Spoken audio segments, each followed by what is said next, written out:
all the MWFs. Mr. Togo, pay de l'Afrique de l'Ouest. Mr. Togo, Togo pays de paix. Yali, oh Yali. C'est quelqu'un qu'on n'arrive pas à déplacer facilement. Oui, facilement. Et pire encore pour un projet comme notre projet, qui est un projet no-cost. Mais il porte l'amour à la jeunesse, il porte toujours partager à la jeunesse, donner le meilleur parce qu'il veut voir une jeunesse vraiment épanouie, qui puisse saisir toutes les opportunités possibles.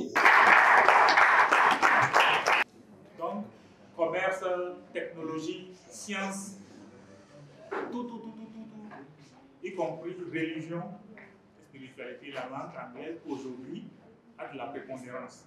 C'est parce que quelqu'un a décidé, à un moment donné, d'écrire dans cette langue. Pendant que la langue était une langue reléguée, oui, vous voyez. Donc aujourd'hui, si vous écrivez dans vos langues, un siècle plus tard, peut-être, cette langue-là va devenir prédominante et cela va permettre que le lait, ou le caviar, ou le thé, ou le moba, ou je ne sais pas quelle autre langue devienne une langue internationale, pas une langue nationale, mais une langue internationale. Par exemple, les pays de la sous-région, Côte d'Ivoire, Ghana, Togo, Bénin, Nigeria, par exemple, et que bon, voilà, quelques thématiques sociales et culturelles dans l'écriture engagée. Les injustices sociales et économiques, le racisme et la discrimination raciale. En parlant de racisme et discrimination raciale, il y a ce roman Esclave de Kanye Allen que vous pouvez lire en illustration. Liberté et droits de l'homme, droits humains aussi là, et l'homme des choses à venir de Kossi et puis une magie ordinaire. Vous lisez et vous avez la littérature engagée à ces causes. La liberté et droits humains, racisme et discrimination raciale, lutte contre le colonialisme et l'impérialisme. Donc vous voyez, les Braves of Togoland est déjà, dès le départ, un texte fondateur de ces genres de revendications, de la transformation, participer à la transformation sociopolitique. La littérature engagée au Togo, donc, n'a pas commencé dans les années 90, comme on a tendance à le dire. Donc, avec cet exemple des Braves of Togoland, il est clair que dès 1914, il y a eu une littérature de combat, de résistance, une littérature produite ici, en exil, qui a commencé la lutte pour la liberté. C'est un poème qui présente les Togolais fondamentalement comme des êtres épris de liberté, n'est-ce pas? Et donc, des êtres qui combattent pour cette liberté. Ils ne font pas la guerre pour la guerre, mais ils combattent pour la liberté, n'est-ce pas? Bon, l'histoire du pays a connu plusieurs soubresauts, et en 1990, nous avons eu la conférence nationale souveraine, n'est-ce pas, à l'issue des troubles sociopolitiques. Et ceux qui ont travaillé, ceux qui ont contribué à l'avènement de la démocratie, de la démocratisation du pays, sont des gens issus de plusieurs catégories, de plusieurs secteurs de la vie, mais fondamentalement du secteur artistique de l'université. C'est-à-dire qu'il y a des gens qui étaient des écrivains, qui ont pris leur plume et qui ont participé à l'éveil des consciences, à la mobilisation des étudiants à l'époque, qui ont poussé à la conférence souveraine, aux revendications, aux manifestations qui ont abouti à la conférence nationale souveraine, qui était pour moi le point de départ de la démocratisation du pays. Parmi ces auteurs, on peut citer Kossi Efui, d'accord, Kossi Efui, qui vit aujourd'hui en France et qui, dans la foulée, a été arrêté et torturé. C'est grâce à la littérature qu'il a eu la vie sauve. Parce que pendant qu'il était en prison, on l'annonçait gagnant du prix RFI Théâtre. En prison? Oui, oui. Oui. Vous pensez qu'il a été torturé? Ça, c'est la résurrection. Donc là, vous lisez nombre de choses à venir et vous comprenez, et vous lisez cette autobiographie, ce roman autobiographique.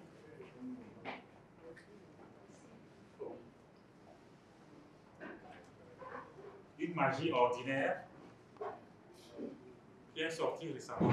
Je crois que c'est en 2023, non? JP, c'est en 2023 qu'on l'a indiqué? Oui, 2023. 2023, oui. Il était l'invité du festival en 2023, lorsqu'il a sorti ce livre, qui est un roman autobiographique et donc qui parle de sa vie au Togo, depuis sa naissance jusqu'à... Et donc, vous voyez cette phrase-là, qui a fait l'objet de plusieurs émissions plateaux sur les télé, radio. Je préfère que tu sois vivant loin de moi plutôt que mort ici, dans ce pays, dans mes bras.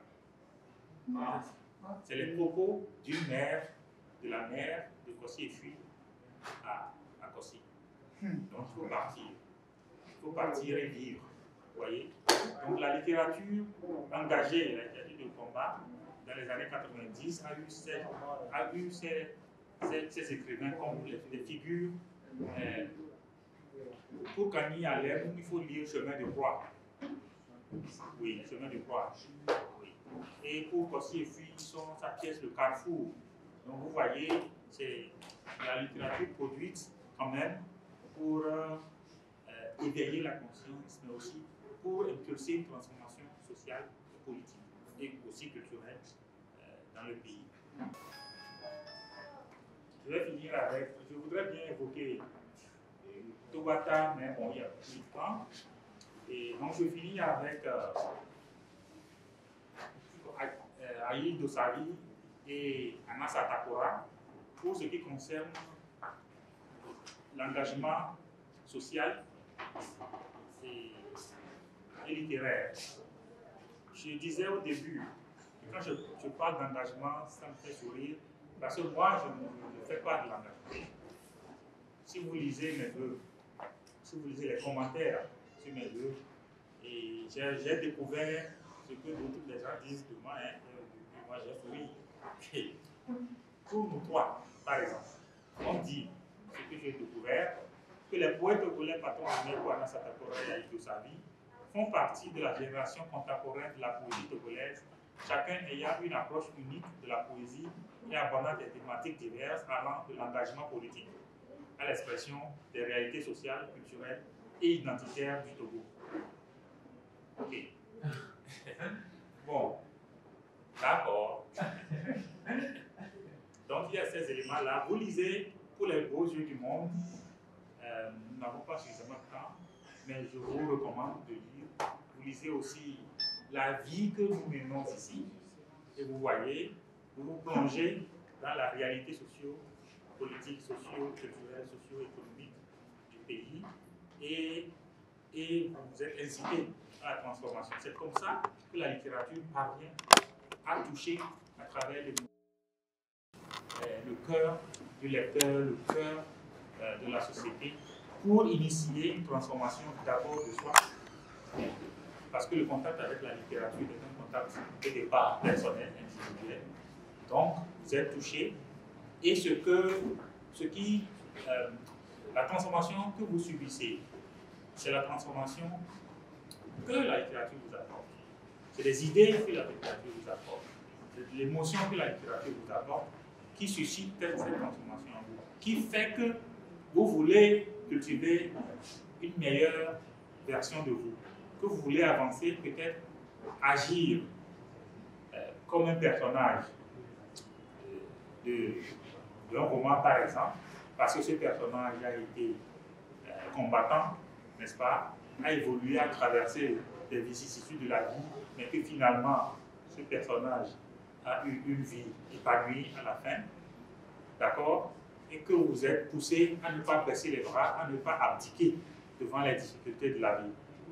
Je crois que c'est à ce niveau-là, comme je l'avais évoqué, la création, le développement de l'empathie, c'est le point de départ de la transformation que la littérature peut apporter à l'individu. Ma question est par rapport au fait que la définition de l'art s'élargit de nos jours à des personnes qui font des travaux manuels ou toute autre chose.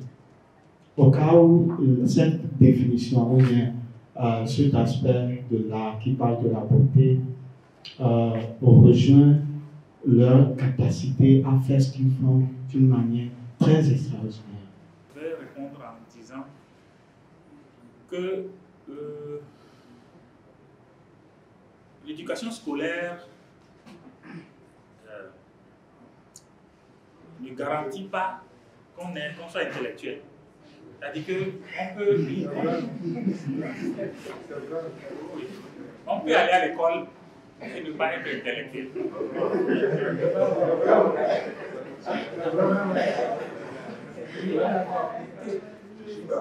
Oui. Et à côté de cela, on peut ne avoir jamais été à l'école et avoir un niveau de réflexion assez poussé et être intellectuel.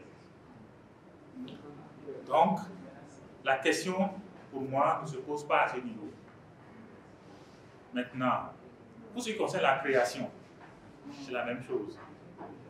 C'est-à-dire que nous avons commencé par créer depuis la nuit des temps, quand l'école occidentale n'existait pas. Il y avait d'autres formes d'enseignement, d'autres formes d'éducation, d'autres formes d'apprentissage. Ok? Mais je crois, au-delà du fait qu'on peut apprendre à créer, il y a la création qui nous vient comme un don. Dans ce moment-là, on ne se pose aucune question. Les dieux nous bénissent de ce don et on en fait usage. N'est-ce pas? Donc il y a des gens qui sont très doués à l'art. Donc ce forgeron dont tu parles, il va créer des choses extraordinaires. Le pâtissier, je ne sais pas, comme ça vous appelez, non? Ah. Il fait, je ne sais pas, des croissants avec des formes ou des gâteaux. Oui, c'est extraordinaire. Je suis d'accord. Et donc, ces métiers qu'on définit comme l'artisanat, parce qu'ils sont dans la répétition des mêmes choses à tout. Ces métiers, pour moi, combinent l'art et ce côté express de la vie qui fait qu'on a besoin de d'avoir ces gadgets-là en plusieurs. Vous comprenez? Parce que l'art est unique. La définition, c'est un truc unique. La pièce, elle est unique en son genre. Dès que vous recopiez, ça devient une copie. Dès que vous faites, ça devient une copie. C'est différent. C'est que l'instant de création, c'est unique. Ce qui fait que l'artiste crée cette pièce en ce moment T, ou bien M si vous voulez. C'est unique. L'élan est unique. L'esprit qui façonne, c'est unique. Il reprend la même chose, ce n'est pas la même chose. Vous comprenez?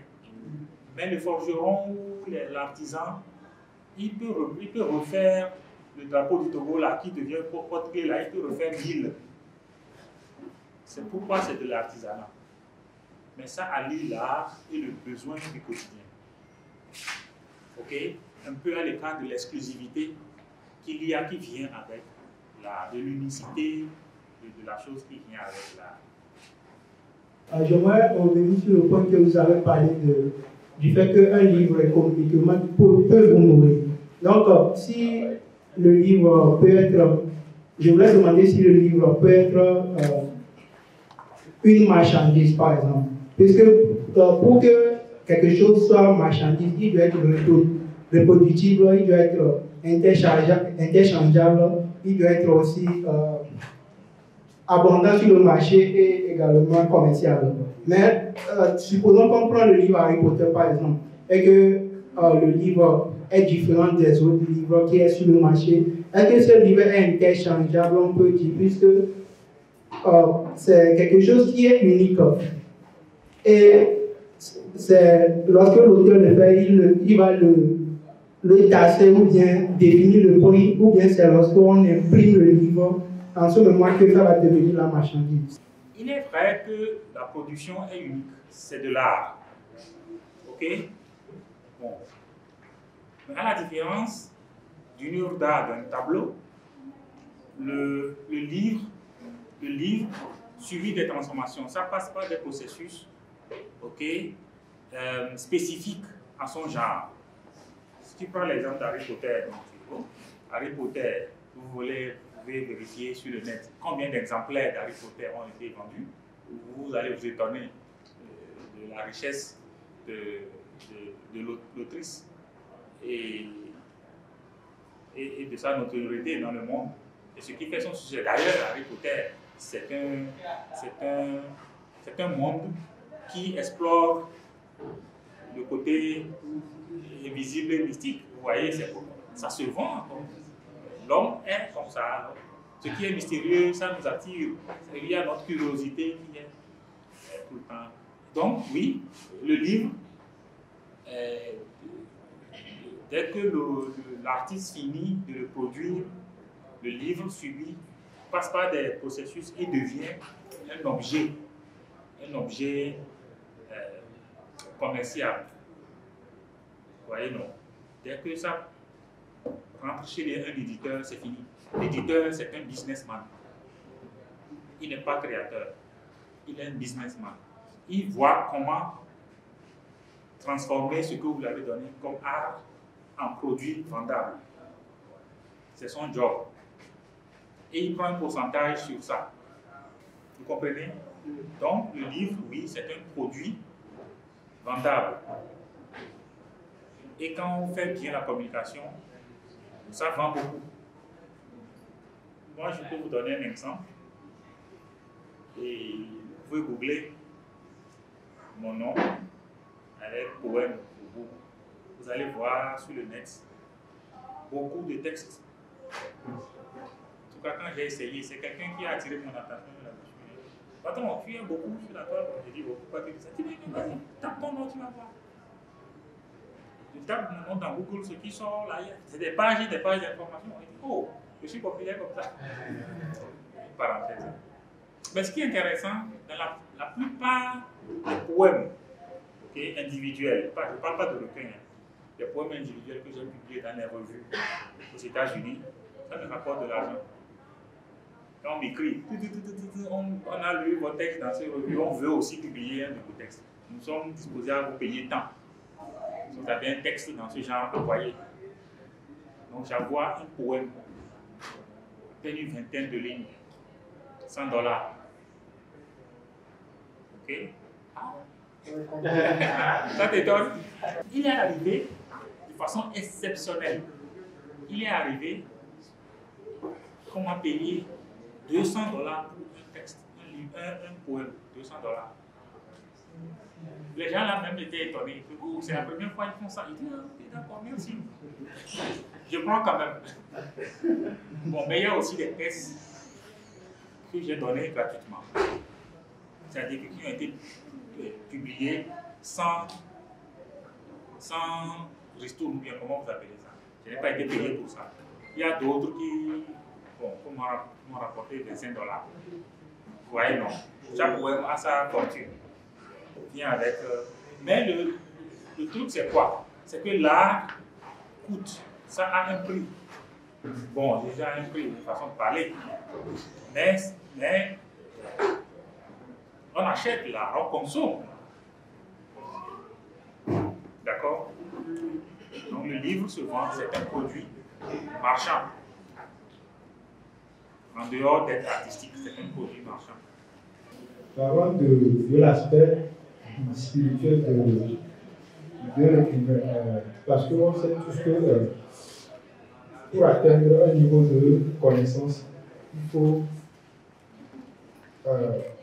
je peux dire, il faut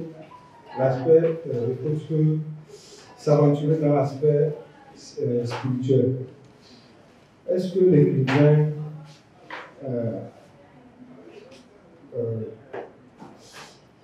en écrivant ses œuvres, est-ce qu'il s'aventure un peu dans le spirituel, parce que pour avoir plus de connaissances, il faut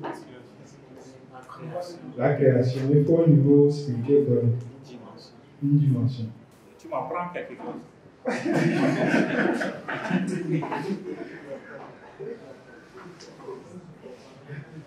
Si on admet que la créativité est un don, et que lorsque les dieux te fassent don de la créativité, c'est parce que ils t'ont élu, ou bien ça veut dire qu'il y a une certaine connectivité et tu es venu avec une certaine disposition pour pouvoir recevoir ce don. Donc si on considère ça, bon, donc on peut dire que les artistes, de façon générale, sont des êtres particuliers, ou plutôt qui ont des dispositions particulières qui font que ils peuvent capter les messages et les transmettre. Je parle de messages, mais je ne néglige pas l'instinct, pardon, le besoin créatif. Okay? Ce qui fait que ce qu'ils font est beau. Je ne néglige pas ça, parce que c'est ça là même qui est art.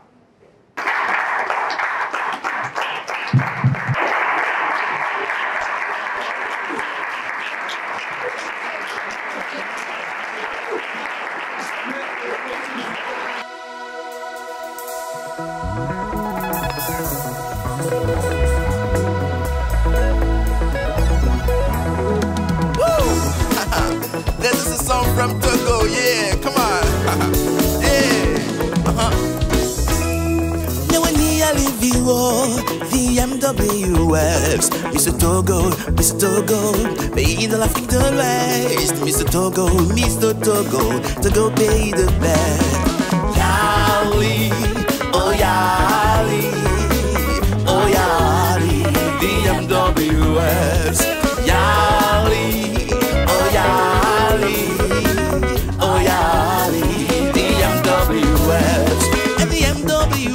It's a life-changing program for the youth. It showcases the best in you, follow your communities, for the rock to be a